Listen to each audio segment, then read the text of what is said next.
The 1994 World Cup, how it changed US soccer forever. In 1994, the United States became the first country to ever co-host the FIFA World Cup with Mexico and Canada. The US hosting the World Cup was a massive deal. It put soccer, or football as it's known around the world, on America's map like never before. The US national team had qualified for the World Cup a few times previously, but they were never expected to do well. But in 1994, things were different. The Americans had a new coach, a guy named Bora Milutinovic, who was a former player and coach of the Mexican national team.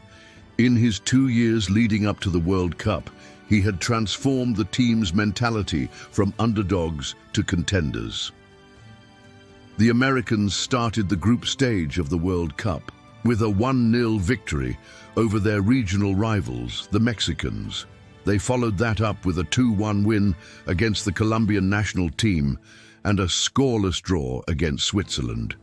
These results were good enough to send them through to the knockout stage for the first time in their history, but their success didn't stop there. The US national team went on to defeat the Dutch in extra time in the round of 16, then beat Brazil, the tournament favorites, in the quarterfinals.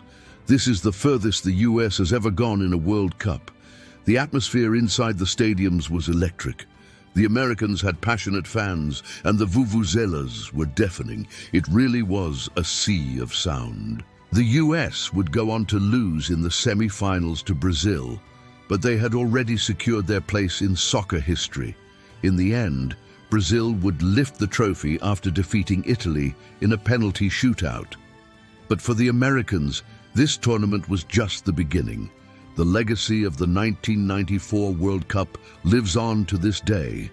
American soccer has never looked back. The 1994 World Cup changed US soccer forever. Subscribe if you love your parents.